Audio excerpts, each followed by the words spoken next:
Matamlay na animoy na matayan habang naglalakad pa uwi ang 48 anyos na si Adan. Bitbit nito ang tari ng kanyang panabong na manok na natalo na naman sa sabong. Mula kasi nang manakaw ang kanyang pambatong tandang ay sunod-sunod na ang kanyang kamalasan.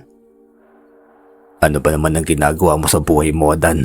Halos wala ka nang kitain sa bukid ay ipinangtataya mo pa rin dyan sa lintik na sugal na yan. Imbis na unahin mo ang pagkain natin sa araw-araw, ay mas prioridad mo pa yung pagkondisyon sa mga palamuning manok mo. Bulyaw sa kanya ng misis na makauwi sa bahay. Hindi na lamang niya ito pinansin pa dahil alam niyang tama nga ito. Pangit mang pakinggan ay inaasa niya ang kanyang kikitain at iuuwi niyang pagkain para sa mga anak sa sabong na kanyang kinahihiligan. Isang balot na namang tuyo ang kanilang paghahatian, panigurado ng gabing iyon. Mapipilitan na naman ang kanyang misis na mamitas ng talbos ng kamote para idagdag sa kanilang makakain. Hayaan mo, Gelay. Bukas ay maaga akong dedilihensya ng pera kay kumparing Lolong para may pambili tayo ng bigas. Walang buhay niyang salita at nahiga na muna sa duyan sa labas ng kanilang bahay. Nakatingala lamang ito sa itaas ng puno at parang batang nagbibilang ng mga dahon. Walang ano-ano'y nakarinig siya ng pagpugak ng isang manok. Agad-agad siyang tumayo at pumunta sa kanyang kulungan upang alamin ang nangyayaring gulo. Noong una inakala niyang nakawala ang kanyang mga alagang tandang kaya nagsasabong-sabong ang mga yon. Naratnan niyang wala ng buhay ang isa sa kanyang mga manok na dapat sana'y nakareserba para sa mga gaganaping sabong nitong susunod na linggo. Hinayang na hinayang ang lalaki dahil karamihan ng natitirang tandang ay pawang mga bata pa. Mula sa ibabaw ng 4 na talampakang kulungan, nakita niyang isang tandang na batid niyang hindi naman niya pag-aari. Purong itim ito na may mahabang buntot. Dinakma niya agad ito at tinakpan ng bibig dahil lumilikha iyon ng malakas na tunog. Tatahimik ka ba o ulamin ka namin? Aniya sa hawak na hayop. Akala mo'y tao itong nakakaunawa ng salita at agad na nanahimik. Naging kalmado naman iyon na nagawa pa niyang himas-himasin. Malaki ang pangangatawan nito at mukhang panlaban din sa sabong. Inisip niyang pagmamay-ari iyon ng isa sa kanyang mga kapitbahay, pero halos lahat ng tandang na mga ito'y nakita na ni Adan. Hindi niya namalayan ang pagdalaw sa kanya ng mga kumparing sina Lolong at si Onad. May hawak ang mga itong itak. Hinihingal pa tila ba may hinahanap. Paring Adan, magandang hapon sa iyo. Magtatanong lamang kung may nakita ka bang matandang napadpad dito sa bakuran ninyo. Ani Lolong na tumitingin-tingin pa sa paligid. Kararating ko lang ngayon pare. Ito nga't hindi ko na naagapan ang pagkamatay nitong isa kong manok. Isasalang ko pa naman to sa pustahan sa linggo. Tugon niya. Iyan ang problema namin ngayon pare. May nakita kasi kaming matandang lalaki dun sa manukan namin. Buti nga sa'yo iisa lamang ang dinali. Kami nitong si Lolong ay tig-5. Sambit naman ni Onad na bakas ang pagkainis. Mukhang maganda yata yung tandang mo Bagong bili mo ba yan? Dagdag na tanong ni Onad. Oo. May natira pa naman akong pera kanina. Kaya heto, ibinili ko ng panibagong panabong sa bayan kanina. Uulamin na lang namin tiyak itong namatay na isa. Anya at ipinasok na sa bakanting kulungan ng tandang. Malaking bulas ang isang yan. Sigurado akong kung makondisyon ng maayos yan mananalo ka. Hirit ni Lolong. Sana nga'y ganoon pare. Alam mo namang halos 3 buwan na rin akong natatalo. Magkanda utang-utang na nga ako kay Maring Tess dahil sa mga vitamina nitong mga manok ko. Anya pa. Nagbili ng kanyang mga kumpare na mag-iingat sa naturang matanda. Anila ay mukhang may sira yun sa ulo. Nung isang araw pa raw ay sumasalaki ito sa mga manukan ng isa pa nilang kapitbahay at ipinagsisilid sa dala nitong sako ang mga inahing manok. Grabe naman pala yun no? Ano kayang itsura ng matanda na yun para masabihan ko na rin itong misis ko at mga anak ko. Alam nyo na, di tayo laging nasa bahay kaya mas mabuti nang mag-iingat din sila. Matandang lalaki yun na medyo kuba pare. Yung nunal niya sa kaliwang bahagi ng baba niya ay tinubuan ng buhok.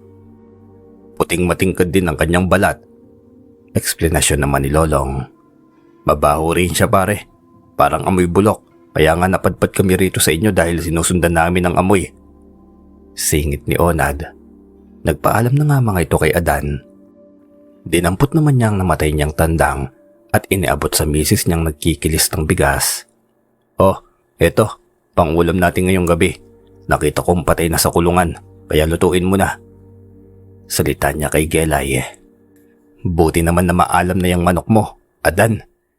Ipagdadasal ko rin ngayong gabi na sana bukas, manok ulit ang ulam. Sarkastikong sagot naman ito bago naglakad palayo para hugasan ng tandang.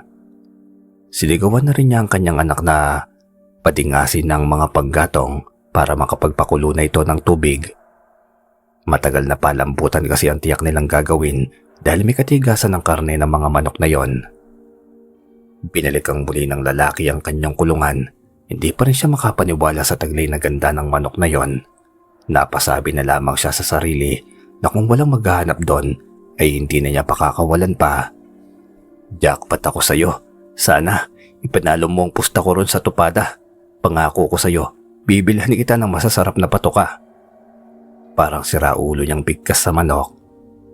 Tuwang-tuwang nag-iisa nilang anak na si Nolan dahil sa inihaing tinolang manok ng kanyang magulang. Tipikal na kasi yan sa mga kabataang naglalaro ang edad sa 8 hanggang 10. Matapos makapaghapunan ay binanlawan muna nila ang mga ginamit na pinggan. Wala pa kasi silang kuryente at tanging kasera lamang ang kanilang gamit. Bukas ng umaga, paggising ni Gelay ay uunahin niya itong mahugasan sa kanilang poso sa labas ng bahay. Nakaiga ng mag-ina ni Adan nang maupo siya. Animoy taong palasimba na umuusal ng dasal.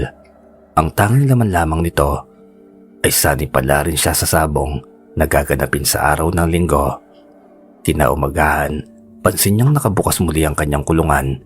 Hindi pa man nakakapag-ayos ng buhok ay napakaripas na agad siya ng takbo papunta roon. Kumpleto ang kanyang mga tandang maliban sa nahuli niya kahapon. Anumang sipat niya sa kanyang bakuran ay hindi niya talaga ito nakita. Iniisip niyang magnanakaw ang may gawa noon pero nagtaka rin siya kung bakit tanging iyon lamang ang nawawala sa kanya. Matamlay siyang bumalik sa loob at naupo sa upuan. Salong babae itong nag-iisip kung paano kaya siya hahanap ng tandang na pwedeng ipusta sa tupada. Napansin naman siya kaagad ng kanyang asawa. Hindi pa man ito nagtatanong ay tiyak na niya kung ano nga ba ang iniisip nito. Mag-almusal ka na lang, Adan. Kaysa isipin mo yang na namang mga tatayaan mong manok. Maaga pa tayo magpapatubig sa palayan, kaya bilisan mo riyan. Sambit niya at inilapagantasan ng kape sa harap ng mister. Buntong hininga ang sagot niya, kasunod ng pagkuha niya roon at higupin. 6:00 nang maglakad sila ng kanyang misis para magtungo sa bukirin. Binilinan lamang nila ang kanilang anak na huwag papakalayo kung maglalaro sa labas ng bahay. Sunod-sunod na kasi ang nababalita ang pagkawala ng mga paslit. Dahil di umano sa puting ban na namamataan sa kanilang lugar. Matagal ng panahon mula nang mauso yon, ayon sa mga balita, ginagamit daw ang mga dugo ng mga bata sa itinatayong gusali o mga tulay. Pinaniniwalaan kasi ng ilan na nagpapatibay iyon ng pundasyon at kayang tumagal kahit pa dumating ang malakas na lindol. O pare, mukhang maaga yata kayo ngayon ha. Sakto't manghihiram sana ako sa inyo ng kaunting gasolina para malagyan ng makina namin. Ibabalik ko na lamang kapag nakabili na ako sa bayan. Litanya ni Onad na magsisimula ng magpatubig ng kanilang palayan. Mainam daw kasi kung maaga pa nila iyon gagawin para hindi naabutan pa ng sikat ng araw. Masakit kasi yun sa balat at magsasanhi pa kadalasan ng heat stroke. Kung magkataon, kulang pa ang kanilang kikitain pampagamot. Sinalina na ni Adan ang dalang galon ng kanyang kumpare. Hindi naman ito tulad ng iba na puro pangako, kaya walang alinlangan niyang pinagbibigyan ng hiling nito. 1 oras pang nakalipas nang matapos silang magbunot ng mga ligaw na damo sa kanilang lupang sinasakahan at nagpatubig na rin sila. Mabusisi nila iyong ginagawa dahil nakakaapekto rin sa produksyon ng palay ang pagtubo ng mga hindi napapakinabangang halaman. Kadalasan kasi utang ang kapital ng kanilang ginagastos doon. Mula abono, mga materyales, binhi, at maging sa makinarya na maghihiwalay ng butil ng palay sa mismong katawan nito. Kung magkataon naman na kulang sila sa budget, ay minamano-mano nila yon at tatagal naman ng ilang araw. Ang mismong lupang kanilang pinagtatamnan ay nirerentahan din nila sa isang mayamang negosyante. Siya rin ang may-ari ng tupada na laging pinupuntahan nila Adan kapag nagkakaroon ito ng pera. Mabait naman ito at hindi sila pinapatawan ng malaking buwis. Anya, ay sapat na rin ang perang kanyang nakokolekta sa tupada, lalo't may mga mayayaman ding tumataya at lumalaban ng sabong. Kahit naman kasi negosyante ito, hindi niya kinakalimutang dati rin siyang magsasaka na yumaman matapos may di umanong mahukay na ginto sa lupang sakahan. Ang mag-asawang Adan at Gelay, sila na rin ang nagsisilbi niyang mga katiwala. Silang tumatanggap ng bayad sa renta ng kapwa nila magsasaka at buwanan naman kung isumite nila yon ang mga nalikom na halaga. Bilang pambawi sa kalahati ng normal na upa, ang kanilang pinabayaran kay Arturo na may-ari ng lupain yon. Katirikan ng araw nang huminto silang mag-asawa, sumilong muna sila sa kani-kanilang kubo para hindi direktang lumapat sa kanilang balat ang nakakapasong liwanag. Inilabas na rin ni Kelly ang baon nilang tubig at nilagang saging para makapagmeryenda muna sila saglit. Kalahating oras din silang naidlip bago ipagpatuloy ang ginagawa. Sakto namang tapos na magpatubig sina Lolong at Onad, kaya hiniram na rin nilang makina nito para sila naman ang gumamit. Ikinunik na lamang nila ang malaki nitong tubo sa malapit na sapa at saka pinaandar. Pare, tuloy ka ba sa linggo? Mukhang pinag-aandaan na naman itong si Bernard ang laban ng mga manok ninyo. Kumpiyansa talaga ang isang yun na kahit anong dalhin mong panabong ay walang laban sa manok niya. Tanong ni Onad na dinayo sila sa kanilang pwesto. Iyon na nga ang problema ko, pare. Tanda mo ba yung manok na hawak ko kahapon? Ba't kinamulatan ko kaninang umaga na wala na sa kulungan? Nakatakas pa yung kaisa-isa kong pamusta. Hindi ko nga alam kung tutuloy ba ako o hindi eh. Nakasimangot niyang tugon.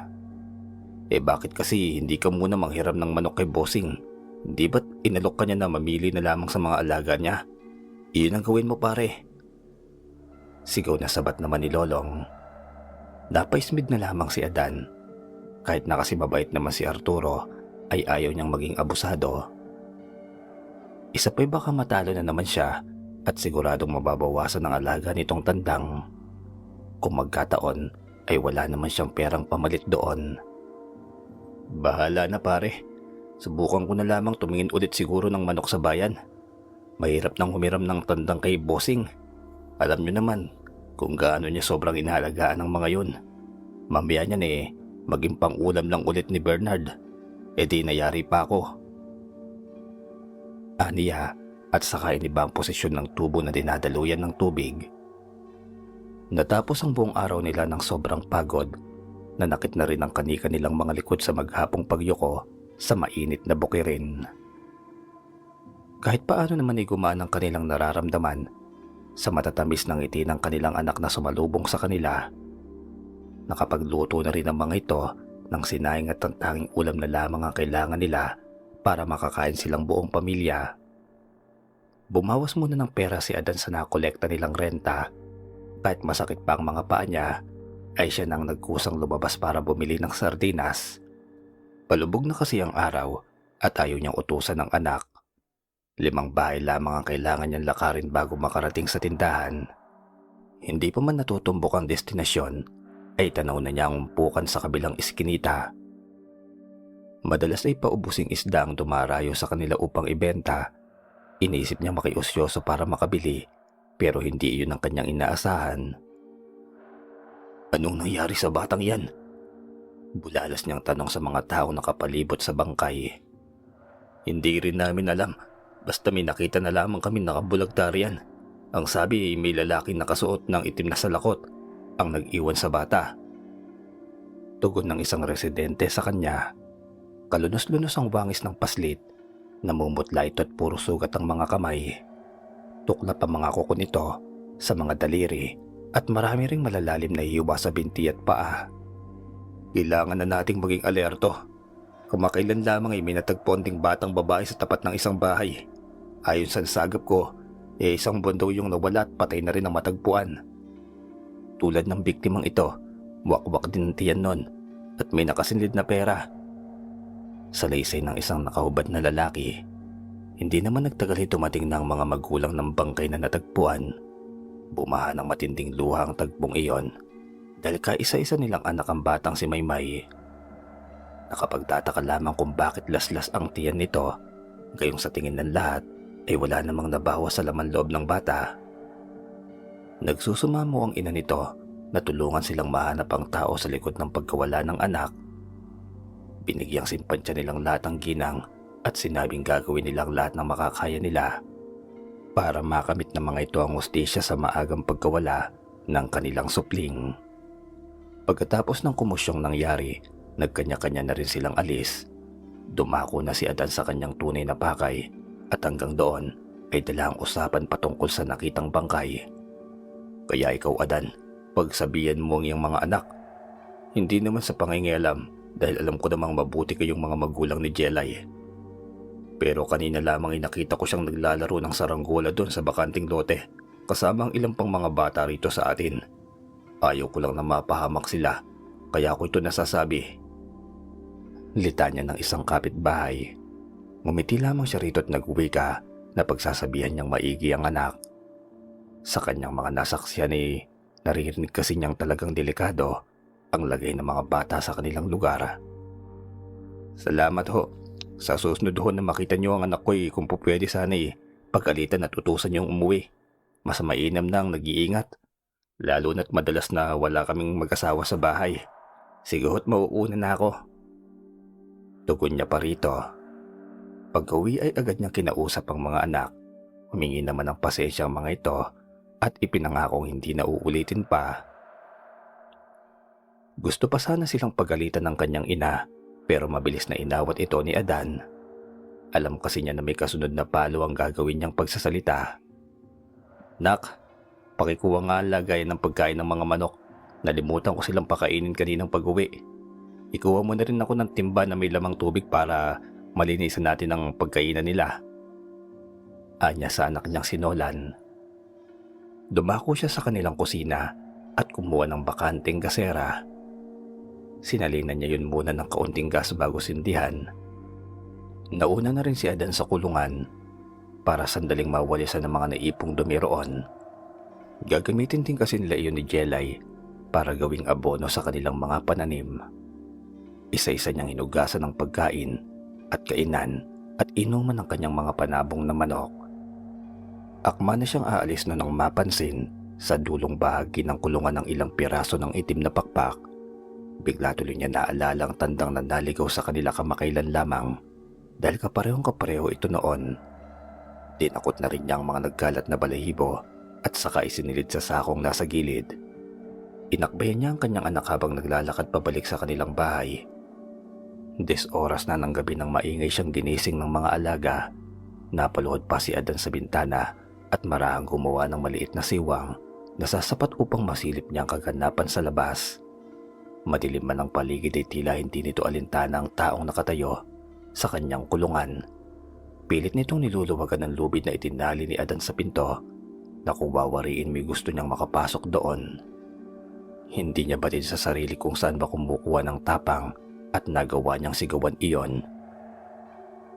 Hoy, magnanakaw! Lumayas ka riyan! Siguraduhin mo lamang na hindi kita makikilala. Kundi irereklamo kita kay Kapitan. Mag-alaga ka ng sarili mong panabong at huwag mong pakialaman ang samin. Litanya niya na gumising sa kanyang asawa. Napaupo rin ito't kalaunin napasilip. Inaasahan ni Adan nakakaripas ng takbo ang magnanakaw na yon. Ngunit kabaligtaran pa ang nangyari.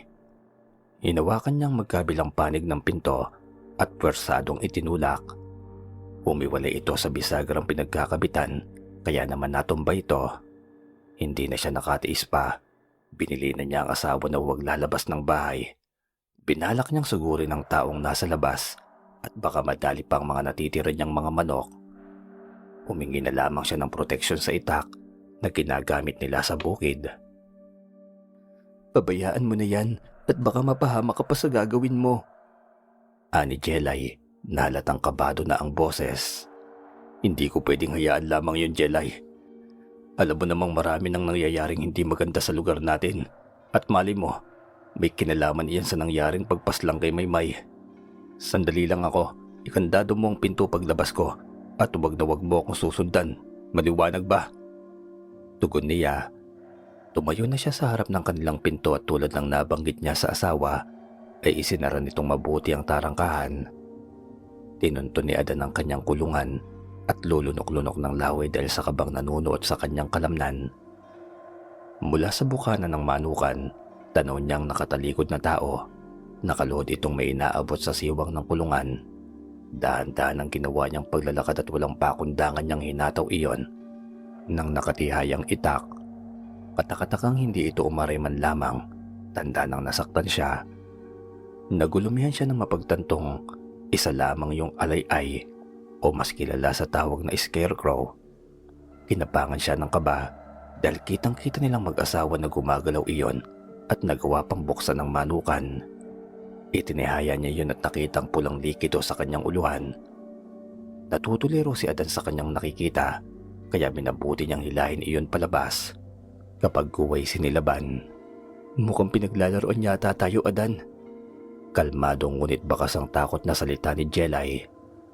Hindi ko rin alam, sa tagal nating naninirahan dito, ni minsan iwalang nangyaring ganito sa atin. Nagtataka lamang ako ngayon kung saan lumusot iyong magnanakaw na yon at paanong nagkaroon ng ali ay dito, gayong ako mismo ang nagsara ng pinto. Anya sa hindi halos may pinta ang ekspresyon ng muka. Hindi na rin nakatulog pa si Adan, samantalang si Jelay naman ay naghihintay pa ng 2 oras bago dalawin ng antok at muling tabihan ng kanilang anak. Nang sumilip ang liwanag sa kalangitan, kumilos na rin si Adan. Siya na ang nagkusang magpatingas ng apoy para mapalitan ang laman ng kanilang termos. Sa kanyang mga iniisip kasi, mas maiging mainitan ang kanyang sikmura. Kumayak na rin siya para makapunta sa taniman. Bagamat nais ng kanyang misis na sumama, ay tinutulan niya ito. Pinaapoy kasi ng lagnat ang kanilang anak. Namasigla naman ang katawan bago sila matulog kagabi. Pinaiwan na lamang niya si Jelay upang mabantayan ito. 15 minutos bago mag-alas 6 ng umaga ay naglakad na siya. Malamig ang pagtama ng hangin dulot ng hamog sa buong paligid. Dahil sa ilang dekada na rin silang nakatira sa kanilang lugar, kabisado na niya ang oras ng pagtilaok ng mga manok. Katakataka kasi noong mga panahon na yon ay niisay wala siyang narinig na ingay mula sa mga ito. Hindi naman niya yung pinag-aksayan pa ng pansin. Mas mahalaga kasi para sa kanya na malaman kung sino o ano kaya ang kababalagang nangyayari sa kanila. Malakas ang kutob ni Adan na may kinalaman iyon sa pagkawala ng ilang kabataan sa kanila. Sa kauna-unahang pagkakataon kasi, nagawa niyang mauna sa pagpunta sa bukid. Kadalasan kasi ay si Lolong ang lagi niyang binubungaran doon. O di naman kaya ay si Onad na siyang may pinakamalapit na bahay mula sa kanilang pinagtataniman. Dala ng matinding lamig, naupo muna siya sa kanilang kubo at muling humigop ng kape sa dala niyang mainit na termos. Hihintay niya pa kasi ang kanyang mga kasamahan na dumating dahil pagtutulungan nilang gapasin ng 3 hektarya ng mga palay na nauna ng mahinog. Imbis na gisingin siya ng kanyang diwa sa iniinom na kape, nagdulot pa iyon ng antok na hindi niya malabanan. Mabigat ang katawang nahiga siya sa duyan at di naglaon ay nakatulog ng mahimbing. Nagising siyang nanatiling madilim ang paligid. Tanging matataas na talahib ang bumulaga sa kanya na dapat sana'y nasa bagong bungkal na lupa at ilang parte na may mga punlang katatanim pa lamang. Samot-saring tunog ang kanyang naririnig na halos magparindi sa kanyang tainga na labis na ingay. Naupo siyang saglit at nakakita ng figura ng hindi normal na laki ng tao. Tanaw niya itong mula sa kanyang kinaroroonan na animoy abala sa kanyang ginagawa. Sinubukan itong lapitan ni Adan. Naging maingat ang bawat niyang hakbang, ngunit agad na natigagal nang bigla itong umarap sa kanya. Isa iyong halimaw na nakakatakot ang itsura. Magulo ang matitigas nitong mga buhok. Hindi ordinaryo ang laki ng mukha nito na mayroong patong-patong ng ngipin. Hindi pa man niya halos nalalapitan iyon ay amoy na niya ang mabaho nitong hininga, buhat nang bigyan siya nito ng malapad ng ngiti. Mas nadagdagan ng kanyang takot nang mapadpad ang tingin sa mga kamay nito. Hawak niya si Nola na maraming bahid ng dugo ang mga braso. Nag-unahan sa pagkawala ang kanyang mga luha at naigaw ang kanyang kamao. Gusto niya itong sugurin ngunit tila marunong bumasa ng utak ang nilalang na yon. Tumayo ito at saka humakbang papalapit sa kanya.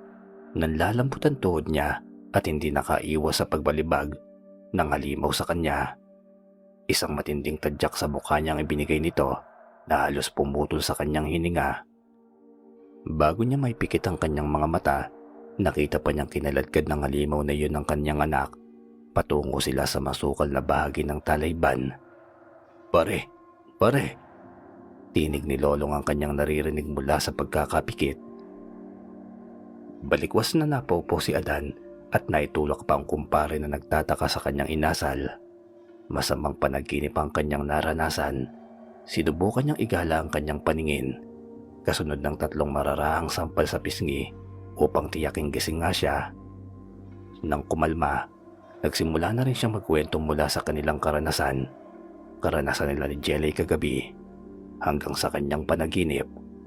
Medyo kinilabutan pa nga siya nang sagutin siya ni Onad. Maaari daw kasing hindi iyon basta panaginip. May nalaman na rin kasi siyang ganitong senaryo na katulad sa nangyari kay Adan. May gustong ipahiwatig ang mariin itong tingin sa kanya. Siniguro pa nilang silang 3 lamang magkukumpare ang makakarinig ng gusto niyang ipabatid. "Kumaw, malaki ang posibilidad na iyan ang gumagambala sa inyo, paring Adan. Sabi-sabi rin iyan ng karatig bahay kong albularyo. Napapansin kasi nilang puro bata ang nabibiktima dito sa ating lugar." Panimula niyang salita. Ang kumaw ay isang uri daw ng aswang. Paborito raw nito na gawing pagkain ng dugo ng mga paslit na ayon sa mga paniniwala ay nakapagbibigay sa kanya ng iba yung lakas. Madalas daw itong nakikitang umaaligid sa paligid upang maghanap ng kanyang bibiktimahin. Nilalansin niya mga batang paslit sa pamamagitan ng pagbibigay ng mga matatamis na candy o di naman kaya mga laruan. Kung makahanap daw ito ng tiyempo'y isisilit niya ito sa sako, yung kanyang mga biktima, at dadalhin sa kanyang tahanan. May mga kwento pang kaya nitong gumaya ng wangis ng tao at walang silbi ang anumang pangontra o tinatawag na talisman sa oras na mahuhulog ang kanyang biktima sa inilatag nitong patibong. Hindi tulad ng ibang aswang na halos wala ka nang makikitang bakas ng katawan. Ang mga kumaw ay ibabalik ang bangkay ng kanilang mga biktima pagkatapos ng ilang araw o di naman kaya ilang linggo. Bagamat magagaling kasi silang manlansi ng mga bata, pero hindi sila mahusay sa pagtatago ng mga nabubulok na labi. "Siguro'y dapat mo munang bisitahin ang anak mo, pare. Hindi ba't may lagnat siya? Mas maigi na magdobling bantay kayo sa kanya.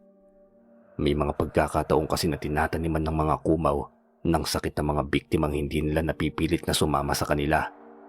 Dagdag pa ni Onad na lalong nagpakaba kay Adan. Bagamat marami na siyang dapat ayusin at tapusin sa kanilang taniman, sinunod niya ang sinabi ng kumpare.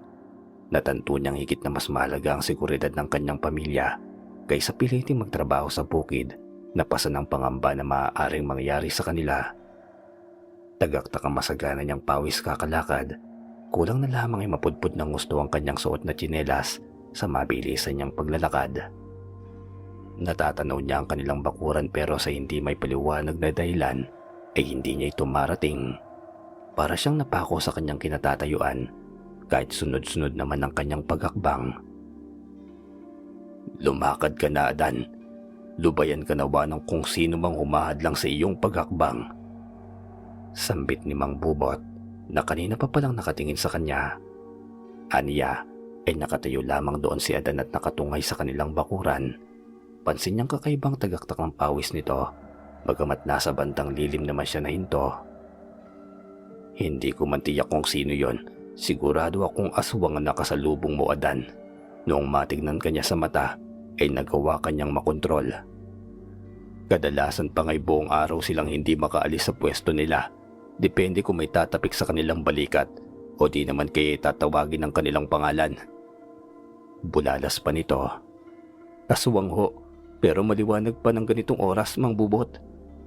Tipid niyang salita sa matanda. Hindi mo nababatid ang kakayahan ng mga aswang, Adan. Marami sa kanila ay mas gustong gumala ng maliwanag at sa gabi naman sila atake. Kahit nga ako na may kaunting kaalaman na sa pagtukoy sa kanila ay nagagawa pa rin lansihin. Paano na kaya ang mga tulad mo? Makinig ka na lamang sa akin at wala namang masama kung susundin mo ko. Bakit ba nagmamadali kang umuwi? Hindi ba't oras pa ng trabaho niyo sa bukid? Maaga ka bang natapos? Patuloy nitong usisa sa kanya. Saglit ay nagkwento siya sa matanda. Mababakas sa mukha nito ang bahagyang paglaki ng mga mata. Nang marinig iyon ni Mang Bubot, ay minadali siyang makauwi. Bilin pa niyang punasan ng maligamgam na tubig na may pinigang kalamansi ang noo ng kanyang anak. Nagpasalamat siya sa matanda dahil sa ginawa nitong pagtawag sa kanya. Tiyak niyang malaki ang posibilidad na abutin siya ng takip silim sa daan kung magkataon na walang makapansin sa kanya. Nabuo na naman ang malaking katanungan sa kanyang isipan dahil tiyak niyang siya lamang ang naglalakad kanina sa daan at walang ni isang nakasalubong. Narating niya ang kanilang bahay at dire-diretsong tinungo ang kwarto matapos makapaghilamos sa poso. Naalala niya ang bili ni Mang Bubot sa kanya kaya kinuha niyang panungkit na yari sa kawayan at nanungkit ng ilang piraso ng kalamansi.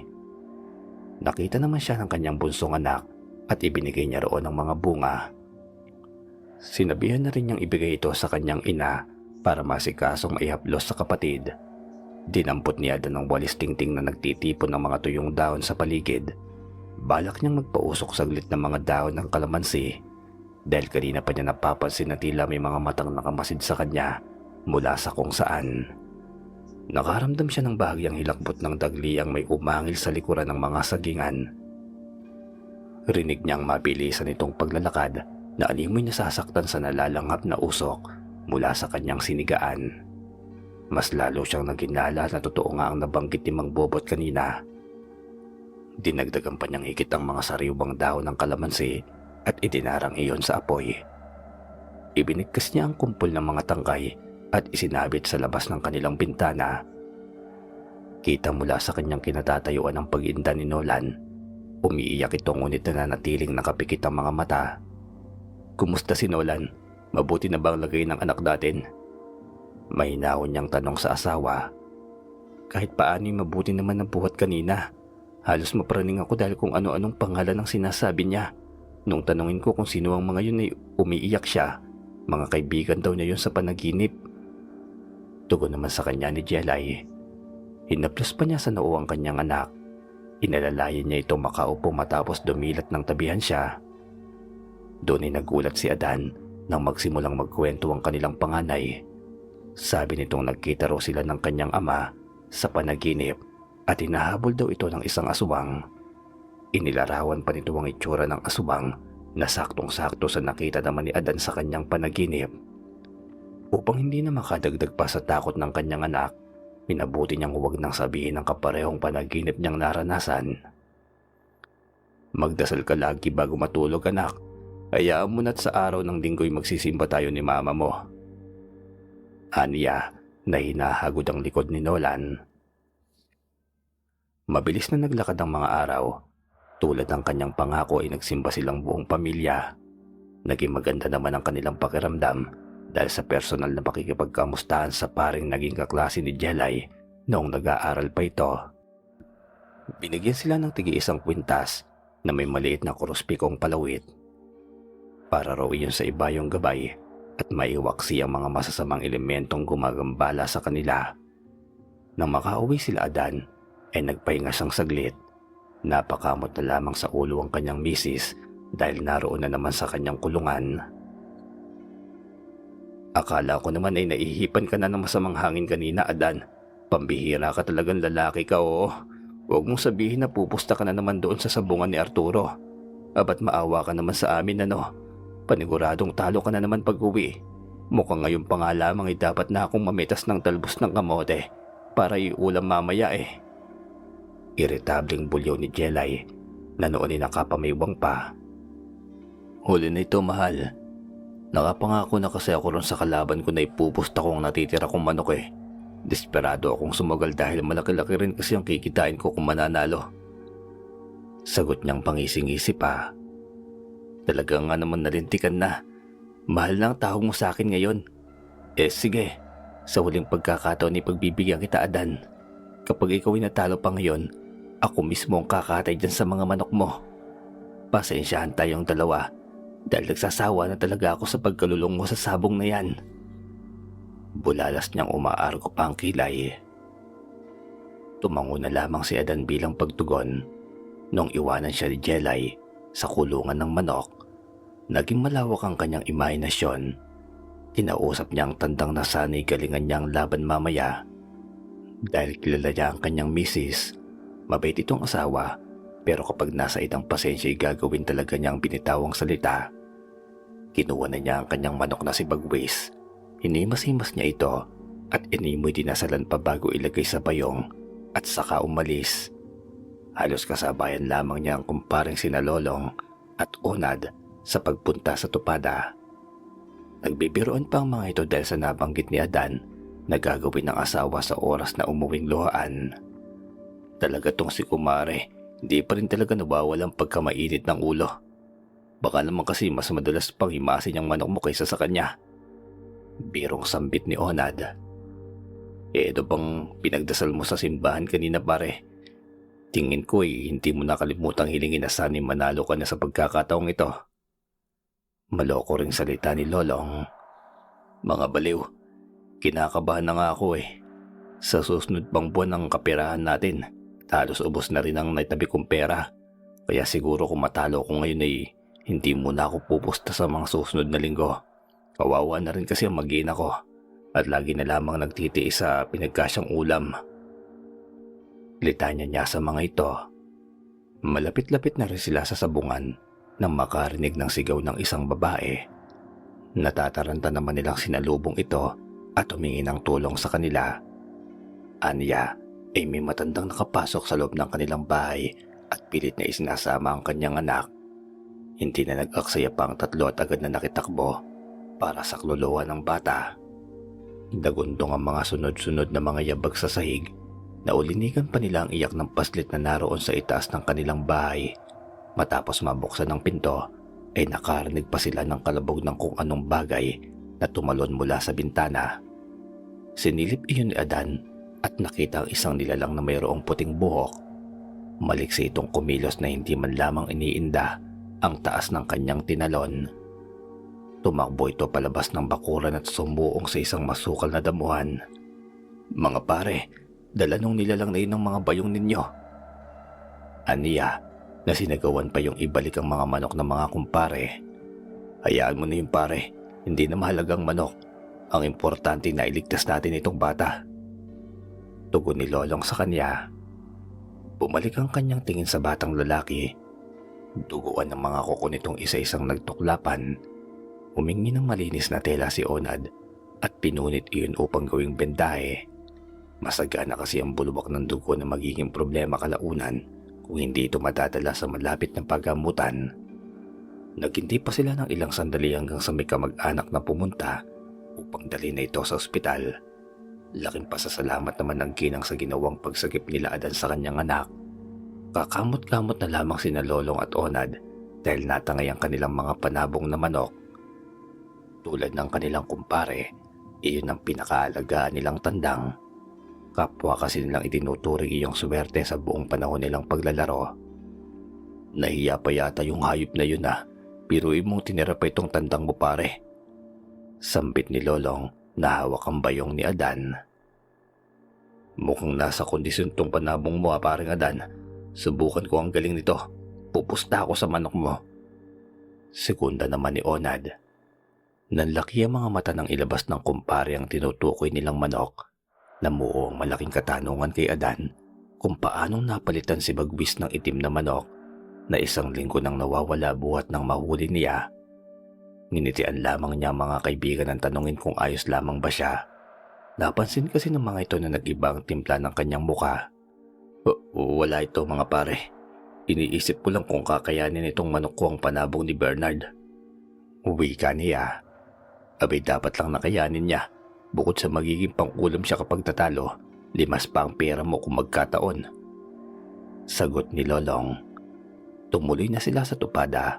Hindi nila natagpuan doon ang amo nilang si Arturo dahil ayon sa kanyang anak ay lumuwas daw ito sa karatig na bayan para tumingin ng mga alagaing kalabaw na gagamitin sa bukid. Hindi naman nagtagal ay nakita na nila si Bernard. Nakangisi lamang ito sa kanilang tatlong lawari tiyak na pagkapanalo. Magkano ang pusta mo ngayon, Adan? Talagang hindi ka nadadala ano? Halos 20 mil nang nalalaga sa'yo pero mukhang desidido kang magpatalo ulit sa akin. Hindi bale, tingin ko naman ay sandali lamang ang laban ng mangyayari at may pera na naman ako pag-uwi. Litanya nitong napakunot naman ang noo ni Adan. Kayo paring Lolong at Onad, kanino kayo pupusta? Pwede niyong pangtayan tong manok ko bago pa mag-umpisa ang sabong. Yun ay kung kaya pa nitong si Adan na maglabas ng malaking halaga. Dagdag pa niya. Mukhang mataas talagang level ng kumpiyansa mo pare. Wala namang duda na malakas iyang manok mo. Pero sa pagkakataong ito, sa tandang ni paring Adan ang pusta namin ni Onad. Sagot sa kanya ni Lolong. Mahinang singal ang kanyang ibinigay sa tatlo. Sabay-sabi nitong, kayo ang bahala mga pare. Sigat paparito muna ako para magtanong-tanong kung sino ang pupusta sa pambato ko. Tinapos nila ang naunang nakasalang na sabong. Umabot iyon ng ilang minuto dahil halos patay na lamang ang lakas ng dalawang tandang. Sa uli, ang manok ng kapatid ni Bernard na si Benjo ang nanalo na marinig ang halakakan. Tinawag na silang dalawa ng lalaki nasa gitna ng ring. Bitbit ni Adan ang itim na manok. Samantalang si Bernard naman ay inilabas ang kanyang ipinagmamalaking tandang na tumalo na ng higit 17 manok. Umatikabong labanan ng kapwa nilang nasaksihan. Napapakagat ng labi si Adan sa tuwing natatamaan ng mukha ng kanyang tandang. Susuray-suray na rin ito na tila ba anumang oras ay babagsak na. Napuno ng hiyawan ang buong tupada dahil sa biglaang pagbabago ng sitwasyon. Ang kaninang alanganing itim na manok ay nakagawa ng malaking pinsala sa panabong ni Bernard. Higit 10 segundo na lamang ang itinagal nito. Bulagta ang tandang nito at inuupakan pa rin ng itim na manok. Kahit marahang paghinga na lamang ang kaya nitong gawin. Nabuhayan ng pag-asa sina Adan, Lolong at Onad dahil pigit mata silang sumugal sa tig-7,000 para sa tandang na yon. Akalain mo nga naman oo. Ang swerte ko sa manok na to. Tuwang sambit ni Adan sa kanyang mga kumpare. Munti ka na talaga maging bato ang inipon ko pare. Salamat sa manok mo't na doble ang pera ko. Nakangiting salita ni Odad na binibilang pa ang malulutong na pera galing kay Bernard. Tulad ng napagkasunduan, kinuha ni Adan ang natalong manok nito. Nanghiram na rin siya muna ng kutsilyo para biyakin ang tiyan ng tandang. Dinukot niya ang bituka nito at ipinakain sa itim na manok. Iyon kasi nakaugalian nilang gawin tuwing nananalo para sunod-sunod ang swerte. Malapad ang ngiti niyang umuwi sa kanilang bahay. Napalitan ng malapad ng ngiti ang nakabusangot na mukha ni Jelay nang ibalita ng mister na nanalo siya sa sabong. Iniabot niya sa asawang kakataying manok ni Bernard para maumpisahan na nilang iluto. Binigyan niya rin ng 5,000 piso ang misis para sa kanilang panggasto sa bahay. Dinala niya ang kanyang payong sa kulungan ng mga manok. Doon inaratnan niya si Bagwis na maayos na nakakulong. Bagamat naroon pa rin ang katanungan sa kanyang isipan kung paano napunta sa bayong ang itim na tandang, ay hindi niya na rin ito masyadong pinansin pa. Salamat at bumalik ka. Sana sa susunod ay pinalo mo ako muli. Sambit ni Adan. Ipinasok niya ito sa malaking hawla at nilagyan ng maraming pagkain ng patukaan. Matapos lagyan ng gamot ang mga natamong sugat nito. Malapad ang ngiti ni Adan nang mahiga na sa inilatag niyang banig. Hindi mawala ang pagkasabik sa kanyang mukha saan niya may gusto ng hatakin yung araw para sumapit muli ang linggo. Kinabukasan, maaga siyang nagtungo sa bukid. Schedule lang pamimitas nila ng bunga ng tanim nilang buko. Iyon kasi ang alternatibo nilang trabaho habang naghihintay sa paglaki ng mga palay. Isinukbit na niya ang makapal na lubid na gagamitin niya sa pag-akyat. Nakalagay naman sa kanyang baywang ang itak na siyang pamputol sa mga sanga para mabilis na makuha ang mga bunga. Pinagtulungan nilang tatlo ni Lolong at Onad na isako ang kanilang mga naani na ibebenta naman ng mga ito kay Manang Soling. Negosyo kasi ng matanda ang paggawa ng mga matatamis at kutkutin na ipinagbibili niya sa mga karatig lugar. Hindi ko rin siya nakita sa tubada noong nakaraan, pare. Baka hindi siya agad nakauwi. Kasi sabi nga ng anak niya, di ba, na may inasikaso daw ang tatay niya. Sagot sa kanya ni Onad matapos niyang tanungin ang mga ito kung napansin ba nila si Arturo. Nakalimutan kasi ni Adan na isumiti ang perang nakolekta niya dahil na rin sa sobrang tuwa ng muling manalo sa sabong. Sa susunod na linggo mo na lamang yan ibigay, paring Adan. Hindi naman yan siguro minamadali ni Arturo. Salita ni Lolong na pinaparte-parte ang perang bayad sa kanila ng ginang. Sinunod niya ang sinabi ng mga kaibigan. Malayo-layo rin kasi ang bahay ng kanilang amo at doble pagod pa yon kung sakaling hindi niya ito madatnan sa kanyang bahay. Napapansin kasi niya nitong mga nakarang araw ay hindi pa dumadalo sa bukid si Arturo na dati naman ay 3 beses kung bumisita sa kanila. Umuwi na siya ng bahay at nagpakain na ng mga manok. Katulad ng naunang senaryo ay nakuwala na naman ang itim na tandang na labis niyang ipinagtataka. Maayos pa rin kasi ang pagkakabikis ng taling nasa pinto maliban sa hawla na sira-sira na noong makapasok siya sa loob. Tinawag niya ang kanyang misis at agad na tinanong kung ano ang nangyari. Anya ay kagigising lamang nilang mag-iina matapos ang maghapong pagkakatulog. Dagdag pa nito na may kung anong elemento ang dumadalaw sa kanilang panaginip na kapwa nagbigay sa kanila ng takot. Sa puntong iyon, kinutuban na si Adan. Hindi na rin kasi normal lang palagi ang pagdalo ng kakaibang nilalang na yon sa kanilang mga panaginip. Madilim na nang matuntun niya ang bahay ni Mang Bubot. Pinaunlakan naman siya makapasok doon at agad tinanong kung ano ang kanyang sadya. Iiling-iling na lamang ang matanda habang pinakikinggan ng sinasambit niya. Tingin ko'y nakursanadahan kayo ng aswang, Adan. Seryoso nga niya.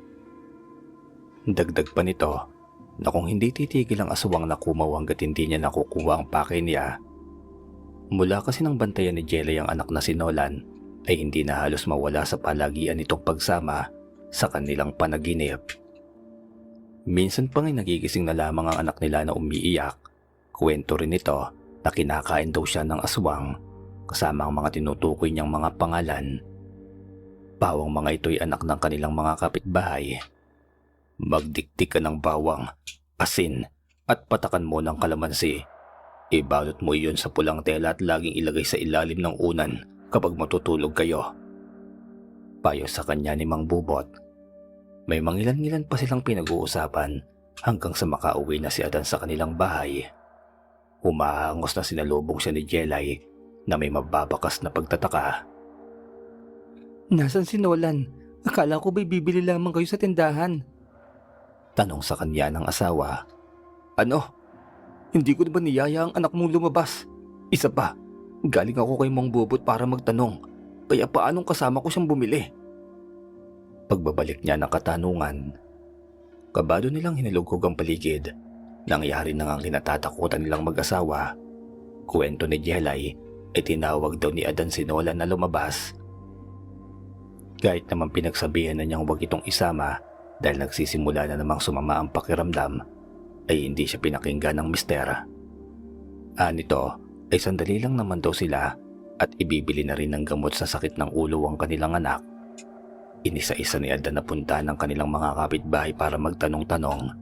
Pinapasok naman niya ulit ang misis sa kanilang bahay dahil uminday itong biglang sumakit ang kanyang tiyan. Tinungo niya ang bahay ni Lolong upang hingin ng tulong ng mga ito. Ipagdasal nating walang nangyaring masama sa anak mo, pare. Pagpapakalma sa kanya ni Lolong. Dinaanan na rin nila ang bahay ni Onad at maging ito'y nahihila nila upang samahan silang maghanap sa nawawalang anak ng kaibigan. Madilim ang kapaligiran at tanging sulo lamang ang kanilang gamit at ang matalas na pandinig. Inabot na sila ng hating gabit na ubos na ring mapuntahan ang mga kabahayan pero nananatiling walang progreso ang ginagawa nilang paghahanap. Bagamat gusto niyang magtampo sa mga kaibigan, pinili niyang unawain ang mga ito. Ramdam niya kasing pagod na sila sa ilang oras na paglalakad, kaya hinayaan niyang makauwi ang mga ito. Isa pa, may kanya-kanya rin silang pamilya na kapwa nilang inaalala. Nagpasalamat si Adan sa tulong ng mga kumpare at naghiwalay sila sa bukana ng kanilang barangay.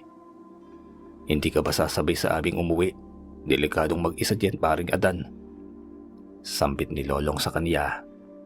Susulong pa ako sa bandang gawing iyon, pare. Tugon niya na itinuro ang ilang mga kabayan. Magbabaka sakali pa ako magtanong-tanong doon bago umuwi. Alam kong delikado pero kung kayo ang nasa sitwasyon ko, ay hindi rin kayo titigil hanggat tinatatagpuan ng anak ninyo. Bilang ang mga bawat oras, kaya mainam na sulitin ko na ito. Hindi rin kasi ako mapapalagay. Ayaw kong umuwi at mamatay kakaisip sa posibleng mangyari kay Nolan. Dagdag niya na ng kikilid na ang mga luha. Basta mag-iingat ka, pare. Pasensya na. Pasensya na sa amin ni Lolong dahil tulad mo gusto rin naming maprotektahan ang pamilya namin. Ani Onad na tinapik ang kanyang balikat. Iniabot nito kay Adan ang dala niyang itak. Dagdag seguridad na rin dahil hindi nila alam ang pwedeng mangyari sa kanilang paghihiwalay. Nagsimula na siyang maglakad upang tuntunin ng mga kabayan. Pikit mata niyang binubulabog ang mga ito at nagtatanong kung may nakita ba silang batang paslit sa daan. Wala ni isa sa kanilang nakakita kay Nolan hanggang sa isang batang lalaki ang lumapit na halatang kagagaling lamang sa tulog. Sabi niya kilala raw niya ang anak ni Adan dahil isang beses ay nakalaro niya raw ito ng habulan. Hindi naman siya nagsayang ng panahon at madaling inusisa ang paslit. Tinatawag ko po kanina si Nolan pero hindi naman po niya ako pinapansin. Basta po kinakausap niya yung alaga niya. Kwento ng bata. Nagsalubong ang kanyang mga kilay kung ano ang tinutukoy nito. Wala naman kasi silang alagaing hayop bukod sa mga panabong ni Adan. Anong alaga ang dala niya, iho? Tanong niya na may kuryosidad. Yung itim na tandang po, kinakausap pa nga niya yun habang sinusundan sa paglalakad eh. Kumalabog ang kanyang dibdib. Tama ngang lumabas sa pagtatawas ni Mang Bobot. Pauwi na kasi siya nang tawagin muli ng matanda para alamin ang posibleng kasalukuyang wangis ng aswang. Korteng manok ang nabuo sa pinagsama-samang patak ng kandila. Kahit na kulay puti ang ginamit ni Mang Bobot, ay naglabas pa rin iyon ng maitim na hulma. Hanapin mo ang itim na manok na ito, Adan. Hindi pwedeng magkamali ang pagtatawas. Ito ang aswang na gumagambala sa inyo. Sambit ni Mang Bobot bago siya tuluyang pinauwi. Itinuro pa ng batang kanyang nakausap ang eksaktong daan na binaybay ni Nolan. Kahit papari na buhayan ng loob si Adan, nasasabik na siyang makita ang kanyang anak. Salamat sa tulong ninyo. Mauuna na po ako. Aniya at napayakap pa sa bata sa labis na tuwa. Basang-basa ang kanyang damit dulot ng labis na pagpapawis ni hindi nga rin niya napansin ang panunuyo ng kanyang lalamunan dahil ang printing nakapako sa kanyang isipan ay ang nawawalang si Nolan. Nagpatuloy siya sa mahabang lakaran at nagdadasal na naway bigyan siya ng mga senyales kung saan posibleng naroon ang hinahanap. Malapit na rin siya halos sa lugar ng among si Arturo at doon ay naisipan niyang humingi ng tulong para mas mapabilis ang paggalugad nila sa paligid. Nasa bukana pa lamang ng tarangkahan nito ay nakaramdam na siya ng pagtusok ng matulis na bagay sa kanyang talampakan. Wala sa sariling inigit niya ito at pinagmasdan. Isa iyong tari ng manok na nakakalat sa daanan. Mabuti na lamang at hindi ito gaanong bumaon sa kanyang paa dahil tiyak na magdudulot iyon ng labis na pagdurugo. Kumatok siya sa pinto ng bahay pero walang sumasagot. Dinig naman niyang mula sa labas ang bagyang lakas ng tugtog na mula sa radyo na nasa sala. Sinubukan niyang lakasan ang kanyang boses. Nagbabaka sakaling marinig ng kaibigan. Ilang sandali pa'y lumitaw si Arturo mula sa balkonahe. Takantaka ito kung bakit naroon sa kanyang bakuran si Adan ng ganoong oras. Kailangan ko ng tulong mo, pare. Nawawala ang anak ko at sabi ng pinagtanungan ko may kasama raw siyang itim na manok. Aniya na nagsisimulang mga ragang boses. Noong una'y napapulas ito ng tawa. Aniya imposible namang magkaroon ng abilidad si Nolan para kausapin at pasunurin ng isang hayop. Hindi lang iyon basta hayop pare. Sabi ng manggagamot na pagtanungan ko, isa yung uri ng aswang. Iyon ang kumukuha ng mga bata rito sa atin. Maniwala ka sa akin pare, nasa panganib ang anak ko. Tila naramdaman ni Arturo ang sensiridad ng boses ni Adan na para mangiti nito at naging seryoso ang tabas ng muka. Mahihirapan tayong maghanap kay Nolan, Adan. Mainam na hintayin mo magliwanag dahil mas makakagalaw tayo ng maayos.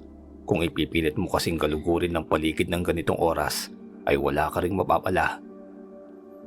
Tugon nito sa kanya. Nakaramdam ng kurot sa dibdib si Adan sa ipinamalas na ugali ni Arturo. Hindi niya inaasahan na tatanggi ito sa kanyang hiling, gayong limitado lamang ang oras na mayroon siya. Bumalik ka rito ng umaga pare. Ako na mismo kakausap sa mga tauhan ko na samahan ka sa paghahanap sa anak mo. Pasensya ka na't pagod na pagod ako ngayon, gawa ng buong araw na paglalakad. Walang buhay nitong salita na tinanguan na lamang ni Adan. Sige pare, uuwi na muna ako. Pero maaari ba akong makahingi ng tubig? Naubos na kasi ang laman nitong dala kong baunan. Pakiusap niya. Saglit na pumasok si Arturo sa kanyang bahay. Bumaba ito ng hagdan at maluwag na pinapasok ng pintuang kaibigan. Kinuha nito ang basyo na dala ni Adan. Pinaunlakan din siya nitong pumasok muna sa bahay, pero sinabi niyang doon na lamang sa labas maghihintay dahil hindi rin naman siya magtatagal. Nang magtungo na ang kanyang kumpare sa kusina, naupo muna siya sa hagdang yari sa makapal na kahoy. Unti-unti nang nanunuot ang sakit ng kanyang mga talampakan. Maging mga kasukasuhan man, nailamos na rin niya ang palad sa kanyang mukha sa labis na pagkatuliro. Saglit pinakabalik na sa kanyang likuran si Arturo.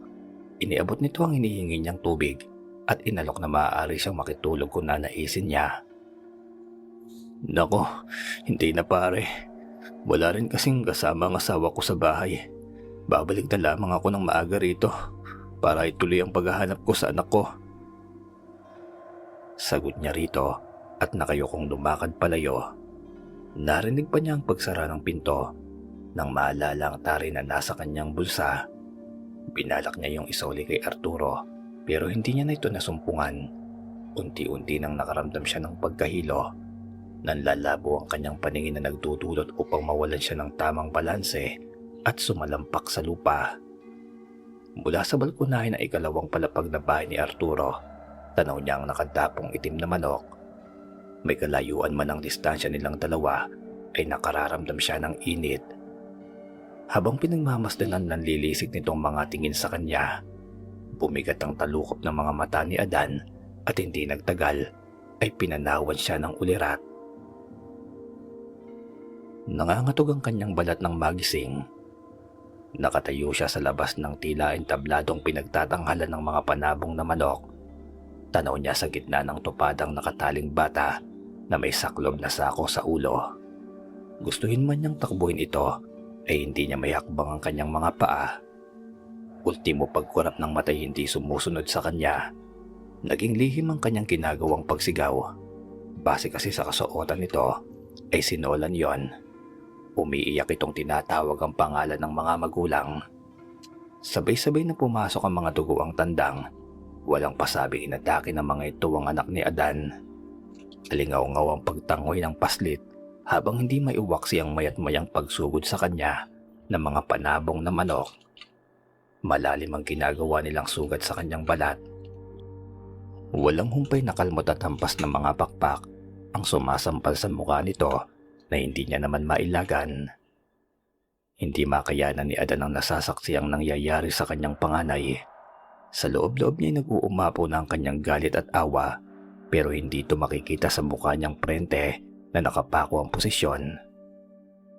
Animoy nagdidelirio na si Nolan. Kumakawag-kawag ang magkabila nitong mga kamay. Natiyak niyang naninigas na ang mga kalamnan nito. Sa nipis kasi ng katawan ng anak niya, talagang mabilis na iepekto ang laso ng mga tari na kanilang inilalagay sa tuwing magsisimula na ang sabong. Hindi pa roon nagtatapos ang lahat. Nanlaki ang kanyang mga mata nang pumasok ang kumaw. Nanlilisik ang mga mata nito habang tuloy-tuloy sa pagtulo ang malapot nitong laway. Mula sa kanyang bibig na tila hirap isara dahil sa mga nakausli nitong mga ngipin. Nasaksihan niya kung paano ito nagbago ng anyo. Mula sa nakasisindak na halimaw ay naging itim itong panabong na tandang. Iyon ang kaparehong tandang na isinalang niya sa tupada noong linggo. Kinakalahig pa nito ang malikabok na lupa at mabilis na inatake ang anak niya. Kakaiba rin ang ginagawa nito. Puntirya niya ang mga sugat at ninanam namang dugong lumalabas doon. Iyak ng iyak ang batang si Nolan, ngunit wala pa rin kahit anong pagkilos na nanggagaling kay Adan. Dinudurog ang kanyang puso ng pagtanghoy ng anak, lalo nang hilingin nito sa kumo na tapusin lamang ang kanyang buhay. Para itong nalantanggulin na pupugak-pugak na lamang. Nang magsimulang manikip ang daluyan ng hangin sa kanyang katawan, napayuko na lamang ang paslit, tanda ng pagsuko. Pumapatak ang mga luha ni Adan na humihingi ng tawad kung sakaling iyon ang katapusan ng lahat. Segundo lamang ang nakalipas buhat nang umandusay ang anak sa lupa. Nagawa na rin niyang maigalaw ang kanyang katawan. Agad siyang tumakbo sa kinaroroonan ni Nolan at niyakap niya ito. Labis ang kanyang pag-aalala. Nang humapuhap ng hangin ng anak, pakiramdam niya anong sandali may lalagutan na ito ng hininga. Biglang nagliwanag ang buong paligid ng tupada. Lumitaw ang mga imahe ng kanyang kapwa sa bungero na pumapalakpak sa kanilang mag-ama. Para bang isa silang mga aktor sa teatro na pinupuspos ng papuri ng kanilang masusugid na tagahanga. Tumatak sa isipan ni Adan ang mukha ni na Lolong at Onad. Binibilang ng dalawang mga perang papel bilang pamusta. Mula naman sa isang sulok ng tupada ay makikitang nakatayo si Arturo. Abala ang lahat na nasa puntong yon, wala ni isang lumilingon sa likuran. Bakasan ng niningningan niyang mga mata ang kanyang saya habang marahan ng pagpapalakpak. Ngunit sa kabilang dako naman, may nakagigimbal na nakita si Adan. Mula kasi sa nakabukas nitong bunganga ay nakasilip ang ulo ng itim na tandang. Hindi niya mawari kung paano iyon nagkasya sa lalamunan ng kumpare, lalo't ilang saglit pa'y pumasok na ito ng tuluyan.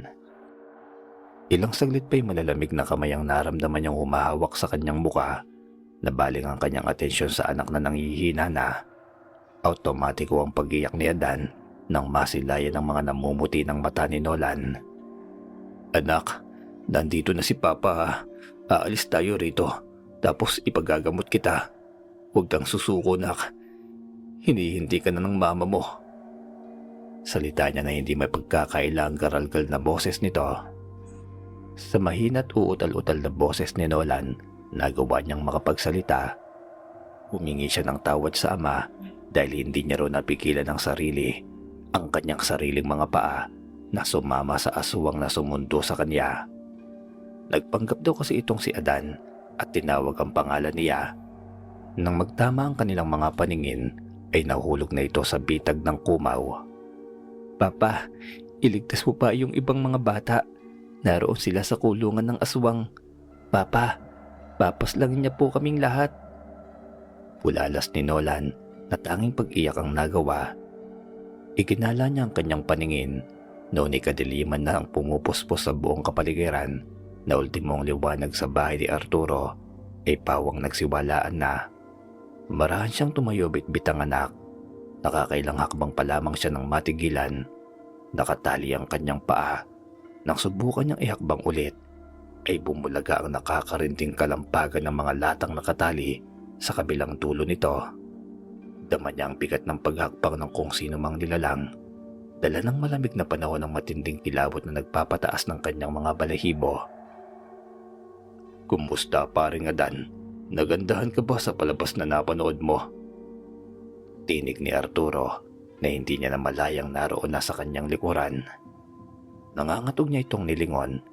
Nagsindito ng sigarilyo gamit ang posporo at doon ay nahayag ang madungis nitong anyo. Baka sa nanlilimahit nitong itsura, ang dami ng dugo sa kanyang mukha at suot na damit. Pare, ano ito? Bakit pati ang anak ko'y gusto mong paslangin? Maawa ka naman sa amin. Wala kaming ginagawang masama sa'yo. Kung gusto mo, ililihim ko ang lahat ng ito. Basta hayaan mo lang kaming makaalis.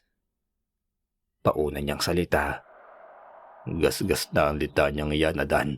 Mahirap ang maging mahirap, pare. Kaya nga noong may pagkakataon akong baguhin ang takbo ng buhay ko, ay hindi na ako nag-aksaya pa ng panahon. Nakakilala ako ng isang matandang kumaw habang nagtitinda ng kopra noon. Inalok niya akong magtrabaho sa kanya sa pamamagitan ng pagdadala ng mga paslit na kanyang ginagawang pagkain. Malaki ang binabayad niya sa akin na hindi ko kayang kitain. Kahit na magbanat ako ng buto ng 1 taon. Hindi naman nagtagal, natuklasan nila ang lihim ng kumaw na yon. Kaya nagawa niyang ipasa sa akin ang kanyang pagiging aswang. Sumumpa ako na ipagpapatuloy ko ang lahing kumaw kapalit ng kayamanan. Mahaba nitong litanya. Pero mali ito, pare. Marami ka nang napaslang ng mga paslit. Lahat sila'y wala pang muwang sa pansarili mong kamunduhan. Itigil mo na ito. Kung mamarapatin mo hihingi ako ng tulong kay Mang Bobot para magamot ka. Hindi mo ba nakikita ang kalagayan ni Nolan? Kaunting sandali na lamang ang nalalabi sa anak ko at baka pati siya'y mawalan na ng buhay. Patakasin mo na kami. Alang-alang na lamang sa pagkakaibigan nating dalawa.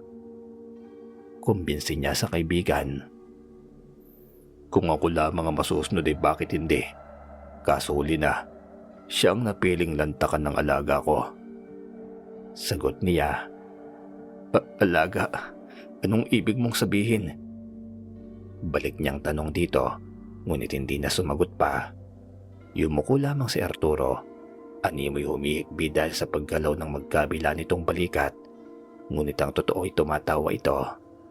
Napahawak pa ito sa kanyang tiyan na kulang na lamang ay magpagulong-gulong sa lupa sa tindi ng hagalpak. Umaliwalas ang kalangitan. Sumilay ang liwanag ng buwan na naghayag ng kasalukuyang itsura ng kumpare. Nanunuyot ang mga balat nito at may mga malalaking matang malapit ng lumuwa.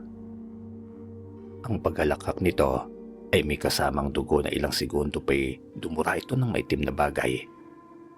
Hugis bilog ito at may mga balahibo. Malapit sa rambutan ng itsura niyon. Handusay na bumagsak ang nakangiting si Arturo sa mismong harapan ni Adan. Pinalak pa niya itong lapitan nang gumalaw ang naturang bagay. Unti-unti nagkaroon ito ng hubog.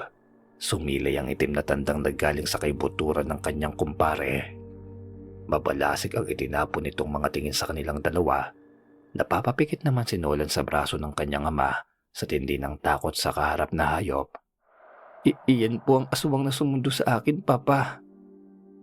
Aniya na nagbabadya na naman ng mga luha. Iwinigayway ng naturang itim na tanda ang magkabila niyang pakpak. Bumuelo ito sa pagliyad ng kung iisipin ay titilawak ito gaya ng mga normal na tandang. Ngunit naging kakaibang huni na inilalabas nito. May kalaliman iyon, pinaghalong alulong ng aso at baboy ang umaalingaw-ngaw sa paligid. Sinundan ito ng bahagyang pagliwanag ng tandang at dahan-dahang lumaki ang katawan nito at naging ganap na aswang. Umaalog ang kalupaan ng iakbang nito ang kanyang mga paa papunta kina Adan at Nolan. Niyakap niya na lamang ng mahigpit ang anak dahil wala na rin siyang sapat na lakas upang makatayo at subukang tumakas pa. Mabilis din kasing namaga ang sugat niya sa talampakan na batid niyang sagabal sa paglalakad. Bago pa man sila matunto ng kumaw, nagsidatingan na sila Lolong at Onad kasama si Mang Bobot. Dala ang isang dinasalang dignom at suot na sagradong mahabang kwintas na may piraso ng puting pakpak ng manok. Napatras ang halimaw na makitaan ng pagkataranta. Anumang nais nitong tumakas ay hindi niya magawa. Nagsisigaw ito sa bawat pag-usad ni Mang Bobot palapit sa kanya. Hindi mo magagawang tumakas hanggat nasa akin ang anting-anting na suot ko. Pasigaw nitong sambit. Napapaluhod ang aswang na waring sinasamba ang matanda. Kita ang pagkalapnos ng mga balat. Dala ng mga dasal na binibigkas ng antingero. Kay tagal kong hinintay na lumabas ka sa katawang pinagtataguan mo ni Kanor. Tiniis ko ang lahat ng mga daing ng kabarangay ko mula noon. Dahil alam kong masasayang lamang ang gagawin kong pagtugis sa iyo. Ngunit ngayong narito ka na, ay hindi ako papayag na makatakas ka pa. Dagdag pa ni Mang Bubot. Hinawakan ng kanyang dalawang kamay ang dignom. Isa itong uri ng panaksak na yari sa kahoy na madalas dasalan ng mga antingero upang bigyang bisa sa panahong kinakailangan. Huwag mo akong papaslangin, Bubot. Pangako, ibabalik ko ang apo mo sa'yo. Nagsusumamong sambit ng aswang sa matandang antingero. Namilog ang mga mata nito. Naalala niya ang araw na dinukot ni Nicanor ang apo niyang si Ethan. Naglalaro noon ng tagu-taguan ng 9 na taong gulang na apo kasamang iba pa nilang kapitbahay. Nang tulad ni Nolan ay gayahin ng kumaw ang anyo ni Mang Bobot. Marami sa kanilang kabarangay ang tumistigong siya ang huling kasama ng paslit bago ito mawala. Anumang paliwanag ang gawin niya ay hindi naging sapat para mapaniwalaan ang mismong anak. Noon din ay sumumpa ito na kung hindi niya may babalik na buhay ang kanyang apo habang buhay niyang dadalhin ng galit sa ama. Nagdaan na ang halos 1 dekada mula nang mangyari iyon. Wala na rin siyang balita sa kanyang anak at mga apo dahil ni minsan ay hindi na ito nagpakita pa sa kanya. Bagamat imposibleng buhay pa rin si Ethan hanggang ngayon, kahit paani umaasa si Mang Bubot. Naibaba niya ang hawak na dignom at nangangatog na lumuhod kaharap ng aswang na kumaw. Nasaan ang apo ko? Ilabas mo siya at sisiguraduhin kong hindi ka mamamatay. Salita ng antingero. Alinlangan ang ginawa niyang pagpikit sa utos na rin ni Nicanor. Ilang saglit pa'y tumulo ang luha ng matanda at tatakbo-takbong hinagka ng nakatayong puno. Panay din ang hingi niya ng tawad sa inaakala niyang si Ethan dahil sa napabayaan niya na ito noon. Hindi ko inaasahan na ganyan ka lamang kadaling utuin, Bubot. Tatawa-tawang bulalas ng aswang. Dinampot nito ang nahulog na dignom ng antingero. Mula sa likuran ay sinaksak niya ito ng paulit-ulit. May halin tulad ito sa taong baliw dahil sa kanyang kasiyahan habang pinabawian ng buhay ang matanda. Tinulungan ni na Lolong at Onad na makatayo ang mag-ama.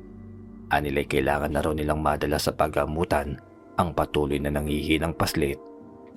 Hindi natin pwedeng iwanan si Mang Bubot, pare. Tulungan natin siya. Nagpupumiglas na sambit ni Adan. Alam niya ang kanyang ginagawa, paring Adan. Bago pa man kami makapunta rito'y kalkulado na niya ang posibleng mangyayari. Kaya halika na. Matigas na tugon ni Lolong na hinila ang kanyang kamay at inakbay sa balikat niya. Ang mga bata, pare, yung mga biktima ng aswang na naroon daw sa kulungan ng mga manok.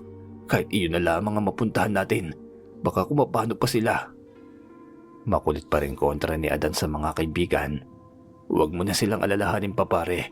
Nasabihan na rin namin ang kanilang mga pamilya na narito pa sa bakuran ni Arturo ang mga nawawala nilang anak. Makakaistorbo lamang tayo kay Mang Bubot kung ipipilit mo pa yung gusto mo. Huling sagot sa kanya ni Lolong bago siya nakapagpalayo. Malayo na ang kanilang nararating nang magsimulang mag-alulungan ng mga aso sa kabahayan. Animoy senyales na may mamamatay dahil isa yung palatandaan sa kanilang lugar. Nadaanan nilang muli ang kumpul ng mga kabayan na kanyang pinagtanungan. Nakatingin ito sa kanila na halatang nag-aalala sa sinapit ni Adan. Salamat po sa tulong niyo at kasama ko ng aking anak. Anya na huminto pa sa tapat ng bahay ng mga ito. Ayos lamang ho ba kayo? Wala po ba kayong napapansing kakaiba? Tanong ng bata na nakadungaw sa bintana. Sinuway siya ng kanyang magulang at inutosang matulog na. Nagdamo lang ako ng sugat sa talampakan pero tingin ko'y maayos naman ang kalagayan ko. Itong anak ko lang ang inaalala namin dahil napuruhan siya ng aswang. Tugon niya. Kung maaari po, pakisabihan na lamang ang mga kapitbahay niyo na naroon pa sa bakuran ni Arturo ang mga bata. Kailangan nila ng tulong doon. Dagdag niya at nagpaalam ng umalis.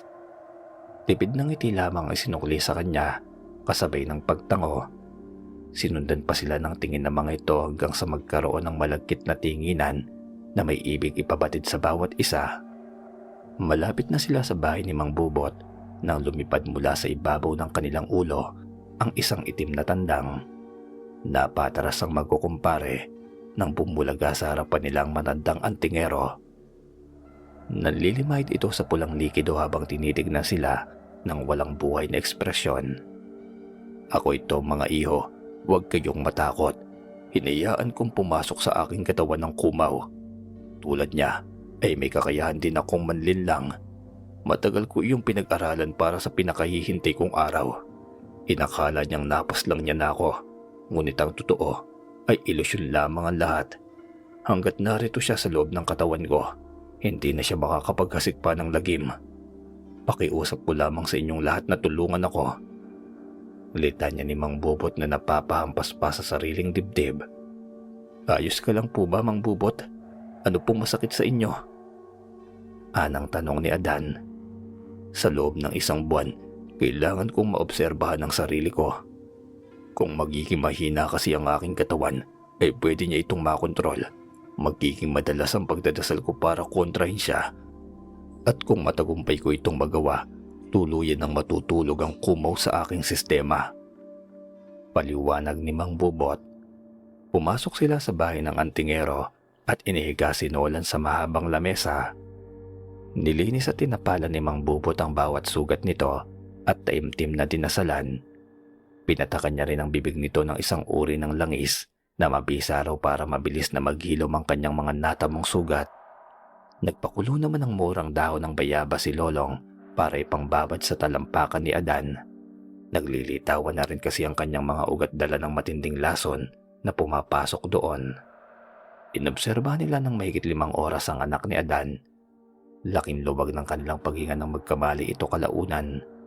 Niyakap siya ng mahigpit ng kanyang ama na kanina pa kumakabog ang puso sa kaba. "Aray ko pa, masakit po." Anya na itinutulak ang kamay ni Adan na dumadampi sa kanyang sugat. Dahan-dahan naman niyang inilapag ang anak at sinabihang magpahinga pa para makauwi na rin sila maya-maya. Dinaluhan muna niya ang kanyang mga kaibigan na nagkakape kasama itong si Mang Bubot. "Kumusta pare? Nagising na ba si Nolan?" tanong ni Onad. "Oo pare, salamat sa Diyos at nagkamali na rin siya. Salamat din sa inyong tatlo dahil natuntun niyo kami sa tamang pagkakataon," sabi niya sa mga kaibigan. "Sus, wala yun, ano ka ba? Kaibigan mo kami, kaya gagawin namin ang makakaya namin gawin para sa inyo ng anak mo," ani Lolong. "Mabuti pa't maupo ka na rito at saluhan kami sa pagkain. Mainit pa itong pandesal na binili ko," aya sa kanya ni Mang Bubot at agad siyang tumalima. Sikat na ang araw nang umuwi silang lahat. Tulad ng bili ni Mang Bubot, nangako silang babalikan ng antingero sa pagsapit ng takip silim upang samahang magdasal. "Magpahinga ka muna anak, kailangan mong pumawi ng lakas," lambing na sambit niya sa anak. Iika-ika siyang tumungo sa kusina. Naroon si Jelay na nagluluto ng tinolang manok para kay Nolan. Laking pasasalamat niya at imbis na sumbatan siya ng misis, mas pinili nitong pagsilbihan siya. Ibang-iba sa nakaugalian niyang asta nito. Naiiling na si Adan ng malaman ng tunay na dahilan. Sa ilang piraso pa lamang kasi ng balahibo, alam niyang ginawa ng pagkain ng isa sa kanyang mga alaga. Buntong hininga ang kanyang nagawa dahil wala ring mangyayari kung kukomprontahin pa niya ang asawa. Lumipas pa ang 1 linggo bago tuluyang naghilom ang kanilang mga sugat. Kahit papaano hindi naman sila nahihirapang mag-anak dahil lagi silang dinadala ng pagkain ng kanyang mga kaibigan. Madalas na rin naroon sina Adan sa bahay ng antingero para makiisa sa pagdarasal nito. May mga pagkakataong sinusumpong ang matanda. Nagwawala ito tinahagi sa mga bagay na mahawakan. Dinadatnan na rin nilang makalat o di naman kaya ay madulas ang bahay dahil sa nagkanda basag-basag na botelya ng mga langis. Sumapit ang araw ng linggo, naalala niyang bigla ang tupada. Hindi na rin siya nakabalik doon magmula ng insidenteng kinasangkutan nilang mag-ama. Tiyak rin naman kasi niyang sarado na yon dahil patay na si Arturo, kaya naisipan na lamang niyang magpunta sa bukid. Inaalala rin niya kasi ang kalagayan ng kanyang mga pananim na 1 linggo ring hindi naasikaso. "Malago na rin pala ang bunga ng mga tanim ko ah," salita niya sa sarili habang pinagmamasdan ng hitik na bunga ng kalamansi at silit kamatis. Pumitas siya at pinunuang malaking bandehado. Sinabihan niya ang asawa na tamang-tama iyon para gawing pampaasim sa sabaw ng sinigang. Hintayin mo na lamang ako sa pag-uwi mamaya, mahal. Titignan ko lamang kung may nilalakong isda roon banda kinaunad para makahigop man lamang tayo ng sabaw. Salita niya sa asawa. Nagpiga na rin siya ng 7 pirasong kalamansi at tinimpla ng asukal bago ilipat sa basyo ng inuman. Ibabaon niya yun sa pagpunta sa bukirin bilang pamatay uhaw sa mainit pa ring panahon. Wala ni isa sa kapwa niyang magsasakang nagpunta sa bukid. Naghihintay siya maghapon doon pero tanging mga ligaw na ibon lamang ang nagnais na silipin siya sa kanyang munting kubo. Ginhawang naramdaman niya ng lagukin ng dalang inumin. Parang nabuhayan ang ugat-ugat ni Adan noong maubos niya iyon. 4:30 nang iligpit na niyang mga kagamitan. Isinukpit niya sa likuran ng dalang bayong at nagpa siya ng umuwi. Kakamot-kamot na lamang siya ng ulo dahil wala siyang nabiling isda na uulamin sana nila. Nauwi na naman sa dilatang sardinas, nalalawakan na lamang ng talbos ng kamote ang kanilang hapunan. Para punan ng pagkabagot, binalak niyang puntahan ng mga kaibigan. Gusto niyang alamin kung ano nga bang mahalaga nilang pagkakaabalahan para hindi mapunta sa taniman ng mga ito. Nais rin kasi ni Adan na kahit kaunti ay makatagay sila dahil halos hindi na niya matanda ng huling beses na nakapag-inom sila ng mga kaibigan. Naabutan niya ang kumparing si Onad na pinapakain ng mga alagaing manok. Tinawag niya ito ng ilang beses pero parang hangin lamang siyang nilagpasan nito. Niyugyug niya ito sa balikat, ngunit nanatiling matigas ito. Pumasok siya sa kanyang bayat sa kapabagsak na isinarado ang pinto. Nakaramdam ng bagyang inis si Adan. Binabuti na lamang niyang iwan ito sa dahilang hindi niya alam kung ano bang kinayayamot nito. Sumunod na tinungo niya ang bahay ni Lolong. Sa bakuran pa lamang nito ay nauulinikan na niya ang pagkanta ng kaibigan habang dinuduyan ng 3 taong gulang na anak. Paring Lolong, anong nangyarit? Mukhang masama yata ang araw ni Unad. Nung magpunta kasi ako sa kanya ngayon lamang wala man lamang kahit kaunting kibo. Hindi naman sa pag-iinarte pero nakakasama rin ng loob. Pagrereklamo pa niya. Pagpasensya mo na lamang yon at baka nag-away sila ng misis niya. Nung nakaraan lang ay nagsabi siyang madalas ang kanilang bangayan. Sagot ng kumpare niya. Teka lang pare, umiiyak ang anak ko. Kukunin ko lang saglit. Dagdag niya at saka iniwan si Adan na nakadungaw pa rin sa bintana. Umarko ang kilay niya dahil kahit mahinang pagtangis ng sanggol ay wala naman siyang nasagap. Ano yan pare? Tanong niya sa nakitang nakaalay ay nabitbit ni Lolong. Anak ko, ano pa ba? Talaga tong si paring Adan, oo. Inaalo-alo pa ni Lolong ang hawak na alay-ay na tila ba ay tunay na sanggol. Sinubukang magpaliwanag ni Adan pero tulad ni Onad ay hindi rin siya nito pinakinggan. Rinig niya ang sigaw ng misis ni Lolong na inuutosang magsara ng bintana dahil papasok na ang mga lamok. Walang tingin itong sumunod sa asawa. Pinigilan man ito ni Adan ay umiiling-iling lamang ito. Umuwi ka na pare, magdidilim na. Sambit niya. Teka lang pare, yung hawak mo, hindi naman isang sanggol yan kundi kumpul ng mga dayami. Bulalas niya, sabay tawa naman ni Lolong. Wala ka pang naiinom pero mukhang may tama ka na pare. Bukas na lang tayo magkita. Magpahinga ka na rin sa inyo at ipahinga yung utak mo. Mukhang balisa pa rin kasi hanggang ngayon eh. Huling sabi nito at tuluyan ang nagsara ng bintana. Umabot ang kanyang kaba hanggang sa pag-uwi niya sa bahay. Maging ang kanyang asawa ay nakaupo lang sa mesa. Kaharap ang isang bugkos na alay-ay. Ano bang nangyayari sa inyong lahat, mahal? Bakit mo kinakausap ang alay-ay na yan? Nasaan ang bata? Nasaan ang anak natin? Kinukutuban niyang tanong. Madilim na rin ang paligid at sobra siyang nagtataka kung nasaan ba nagsusuot ang mga yon. Batid niyang may hindi magandang nangyayari sa kanila. Kanina pa kasi niya napapansin ang mga nagkakalat na alay-ay sa paligid. Buhat ng lisanin ng bukirin. Nakadaragdag pa sa kanyang kilabot ang mga suot na mga damit nitong tugma sa baro ng mga bata na nakatira sa kanilang maliit na pamayanan. Kaparehong kapareho nito ang nakita nilang alay-ay sa loob ng kanyang kulungan ng mga tandang. Wala ka nang dalang masarap na ulam, pagkakamalan mo pa akong nasisiraan. Ikaw yata tong may sira ang tuktok eh. Sarili mong anak hindi mo kilala. Huwag mo akong inisinadan at baka ihagis ko yung dala mo. Hurumintadong salita ni Jelay sa kanya. Hindi pa man nakakapagpaliwanag, niyaya na ng kanyang misis ang anak na pumasok ng kwarto. Ikaw nang kumain niyang daladala mo, matutulog na lamang kami ni Nolan. Mabulunan ka sana. May galit pang sumbat nito sa kanya. Naglakad-lakad siya sa paligid, bawat kabayan ay nababalot ng kadiliman.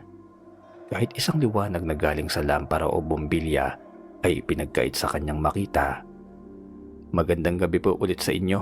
Itatanong ko lamang kung nakita niyo pong napadaan dito si Nolan o di naman kaya'y kahit isang kapitbahay ko. Wala po kasi sila roon sa amin, kaya nababahala ako ng gusto. Bungad niyang tanong sa ama ng batang nagturo sa kanya kung saan dumaan si Nolan noon. Nagkatinginan lamang sila ng kanyang misis bago iniyayahang pumasok si Adan. Sigurado ka bang hindi ka kapanalig ng kumaw? Tanong sa kanya ng lalaki. Napakunot ng noo si Adan sa sinambit nito. Kahit katitingi wala siyang nauunawaan sa mga naging tanong nito sa kanya. Alam niyo ang tungkol sa kumaw? Siya bang may gawa nito? Nasaan siya? Kasama ba niya ang anak ko? Sunod-sunod na tanong ni Adan. Noong nakaraang gabi na umuwi ka, kasunuran ninyo ang kumaw. Alam naming lahat na narito na replika lamang ang Nolan na kasama ninyo. Natitiyak kong aswang ang mismong may likha ng ilusyong yon. Pagpasensyahan mo kami kung hindi ka namin nasabihan nung una pa lamang. Takot din kasi kaming madami sa sitwasyon ninyo. Ito ang dahilan kung bakit ni isa sa aming mga karatig bahay ay hindi nagagawi sa inyo. Paliwanag ng lalaki sa kanya. Teka lang ha, wala akong maintindihan. Paano mo nasabing Ali ay ang batang kasama namin?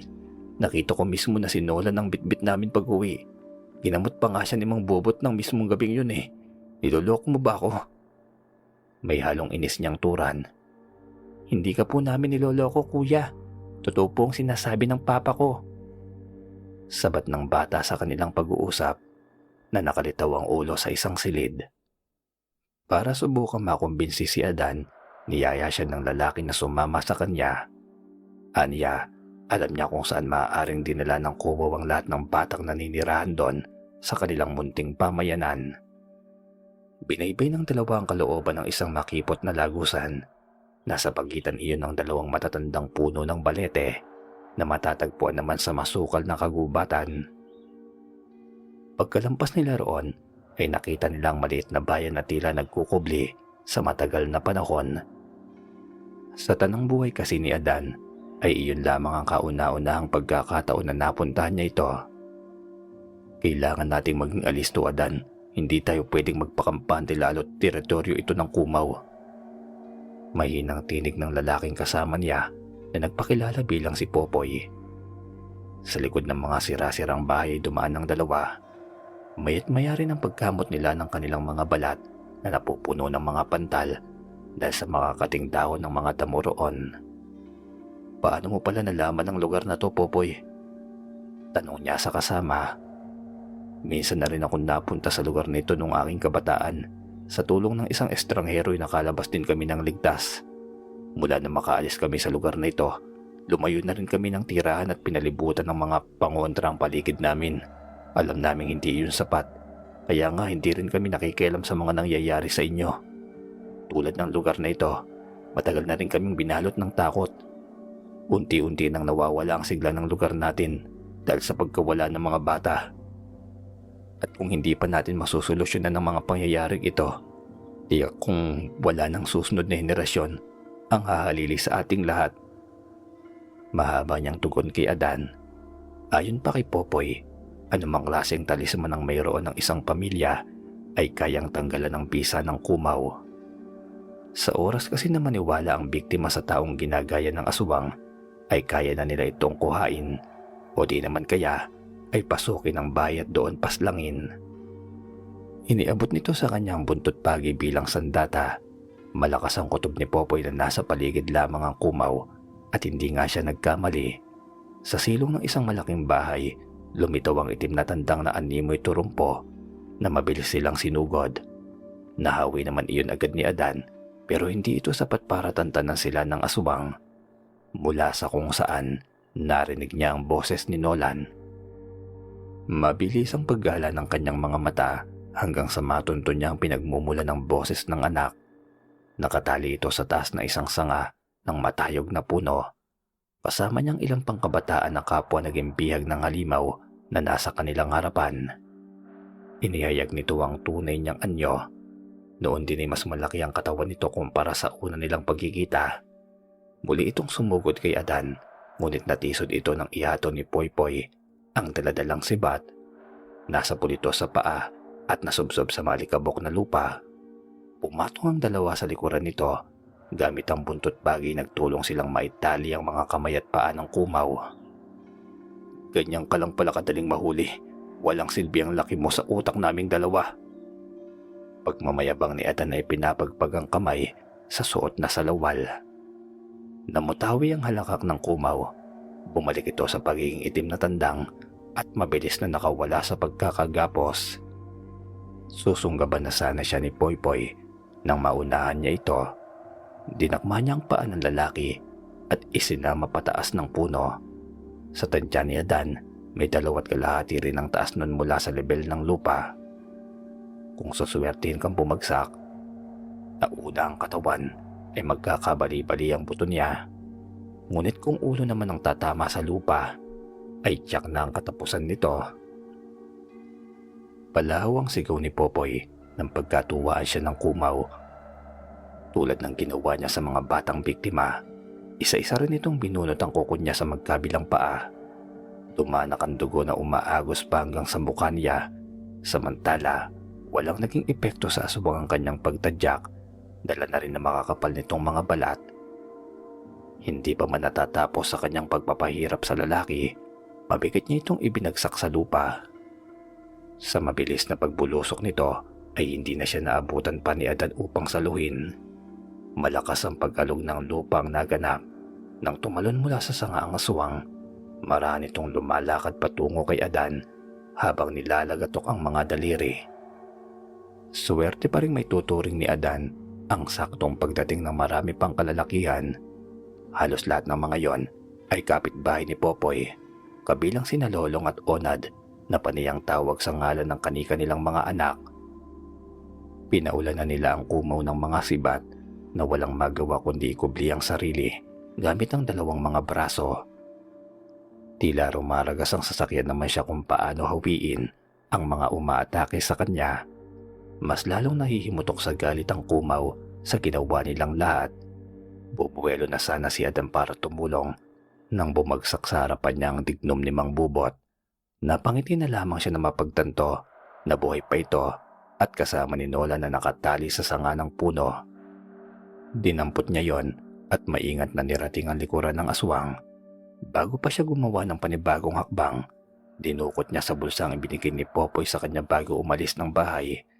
Hindi na siya nag-atubiling bigaan pa ng katas ng kalamansi ang talas ng patalim. Sabi kasi sa kanya ni Popoy na mabisa raw ito bilang pangwaksi sa kumaw.